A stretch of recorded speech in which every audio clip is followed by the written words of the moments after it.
श्रावण मासी हर्ष मानसी हिरवळ दाटे चोहीकडे। नमस्कार मंडळी, सॅम्स किचन मध्ये तुमचं सगळ्यांचं खूप खूप स्वागत आहे।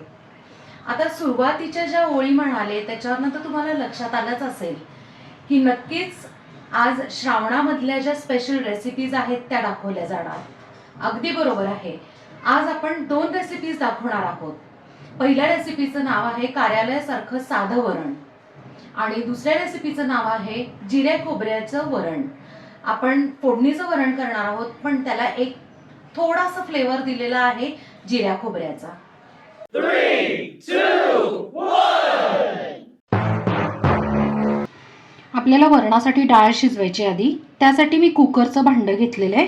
त्यात आता बरोबर 1 वाटी आपण तूर डाळ घेतली आहे, ती 2 ते 3 पाण्याने स्वच्छ धुवून घेऊया। आपण डाळ स्वच्छ पाण्याने धुवून घेतलेली आहे। त्यात आता आपण 2 वाट्या बरोबर पाणी टाकूयात, म्हणजे जेवढी डाळ आहे त्याच्या दुप्पट आपण पाणी टाकायचंय। त्यात आता आपण अगदी 2 थेंब तेलाचे टाकून घेऊया। पाव चमचा हिंग, अर्धा चमचा हळद। आता हे सगळं आपण एका चमच्याने छान मिक्स करून घेऊया आणि ही डाळ आता जवळजवळ एक 15 ते 20 मिनिटं भिजवायची आहे। आता 15 ते 20 मिनिटं डाळ भिजवण्याची कारण म्हणजे काय ना, की पहिलं कारण आहे की डाळ छानपैकी भिजल्यावर ती लवकर शिजते, म्हणजे कमी वेळात लवकर शिजते। दुसरी गोष्ट म्हणजे डाळीमध्ये मिनरल्स असतात, त्यानंतर प्रोटीन्स असतात, शिजल्यामुळे ते परफेक्ट आहे ना डाळीमध्ये छान उतरतात, जे आपल्या शरीरासाठी खूप आवश्यक असतात। आणि तिसरी गोष्ट म्हणजे डाळ छान शिजल्यावर आहे ना, भिजवून शिजवल्यावर काय होतं माहिती का, की डायजेशनसाठी अगदी छान असते, कारण ती पचायला हलकी होते यासाठी। 15 मिनिटं मस्तपैकी आपण डाळ भिजवून घेतलेली आहे। आता आपण हा डबा कुकरमध्ये ठेवून 4 ते 5 शिट्ट्या करून डाळ छान शिजवून घेऊया। आपण डाळ छान शिजवून घेतलेली आहे, 4 ते 5 शिट्ट्या केल्या होत्या।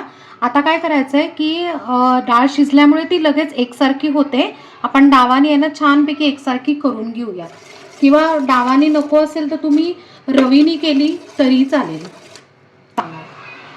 हे ना आपण वरण छानपैकी आहे ना असं घोटून घेतलेलं आहे डावाने।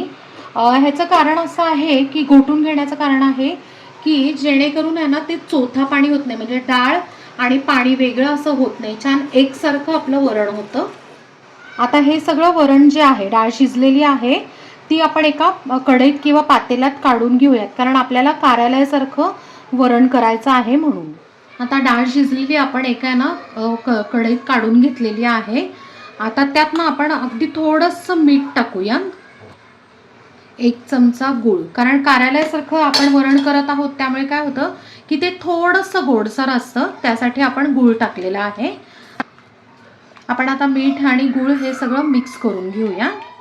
आता हे वरण जे आहे ते घट्ट आहे, त्यात आपण 1 ते 1.5 वाटी आपण पाणी टाकून घेऊयात, कारण मीडियम घट्ट असतं ते, फारही अगदी गोळा नसतो आणि फारही पातळ नसतं, यासाठी। तर तुम्हाला जेवढं पाहिजे त्या पद्धतीने तुम्ही पाणी टाकू शकता। आता पाणी टाकल्यावर परत एकदा आपण मिक्स करून घेऊया। या वरणाला आपल्याला ना उकळी आणायची आहे, सो आपण बारीक गॅस करून ठेवलेला आहे। आता मधून मधून आपण आहे ना हे हलवावं लागतं वरण, कारण काय होतं बऱ्याच वेळा की आहे ना वरण खाली जाऊन चिटकू शकतं, करपू शकतं, यासाठी। आपल्या वरणाला छानपैकी उकळी आलेली आहे। आता आपण गॅस बंद करून आपण ते सर्व करून घेऊया। तर अशा पद्धतीने कार्यालयासारखं साधं वरण तयार आहे। तर फ्रेंड्स, मस्तपैकी आपलं कार्यालयासारखं साधं वरण तयार आहे, ते आपण एका बाउलमध्ये पण काढून घेतलेलं आहे। आता आपण ना वरणाचा दुसरा प्रकार करत आहोत, जिऱ्या खोबऱ्याचं वरण करत आहोत। त्यासाठी एक मिक्सरचं भांडं घेतलंय, त्यात मी एक छोटा तुकडा आहे ना खोबऱ्याचा, त्याचे बारीक पीसेस केलेले आहेत, 2 ते 3 मिरे, अर्धा चमचा जिरे। आता मिक्सरमधनं आपण हे बारीक करून घेऊयात, थोडंसं जाडसर असेल तरी चालू शकतं। हे जाडसर आपण असं खोबरं वाटून घेतलेलं आहे। आता जिरे खोबऱ्याच्या वरणासाठी ना आपण एक कढई ठेवली आहे, त्यात ना अर्धी पळीच आपण तेल टाकलेलं आहे, जास्त तेल लागत नाही ह्याला। त्यात आता आपण 1 चमचा मोहरी टाकून घेऊया। मोहरी आता तडतडायला लागलेली आहे, त्यातनं आपण अगदी चिमूटभर हळद टाकूयात. हिंग टाकायची गरज नाहीये किंवा हळद पण जास्त टाकायची गरज नाही, कारण आपण डाळ शिजवताना हळद हिंग टाकलेला आहे. त्यात आता 2 ते 3 बारीक हिरव्या मिरच्या चिरून टाकायच्या आहेत. त्यात आता एक 4-5 कढीपत्त्याची पानं. आता 30 सेकंद छानपैकी ना परतून घेऊयात, म्हणजे मिरचीचा तिखटपणा उतरेल. आता आपण त्यात ना खोबरं, जिरे आणि मिरे ह्याचं वाटण केलं होतं, तर ते आपण टाकून घेऊयात आणि अगदी 30 सेकंद परतून घेऊया. आपण 30 सेकंद छानपैकी फ्राय केलं होतं. आता त्यात 2 ते 2.5 वाटी शिजवलेलं जे डाळ आहे ती टाकून घेऊयात. त्यात आता आपण आहे ना 1 वाटी पाणी टाकून घेऊयात, किंवा जेवढं तुम्हाला घट्ट पाहिजे किंवा पातळ पाहिजे त्याप्रमाणे तुम्ही पाण्याचं ॲडजस्टमेंट करू शकता. त्यात आता चवीप्रमाणे मीठ टाकून घेऊया, थोडीशी बारीक चिरलेली कोथिंबीर, आणि आता आपण आहे ना आमटीला उकळी काढून घेऊया. आपल्या वरणाला मस्तपैकी उकळी आलेली आहे. आता आपण गॅस बंद करून ते सर्व करून घेऊयात. तर फ्रेंड्स, मस्त असं नैवेद्यासाठी खोबरं आणि जिऱ्याचं वरण तयार आहे. आणि तुम्ही बघू शकताय की आहे ना कॉम्बिनेशन पण इतकं छान दिसतं ना, पिवळं वरण आणि त्यात हिरवीगार कोथिंबीर आणि मिरची. तर फ्रेंड्स, कशा वाटल्या तुम्हाला आजच्या दोन्ही रेसिपीज? आहेत ना मस्त आणि ऑथेंटिक पण आहेत, झटपट होणाऱ्या सुद्धा आहेत.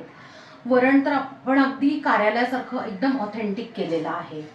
आणि आपल्या घरात सुद्धा आहे ना नैवेद्याला साधं वरण लागतं पानामध्ये.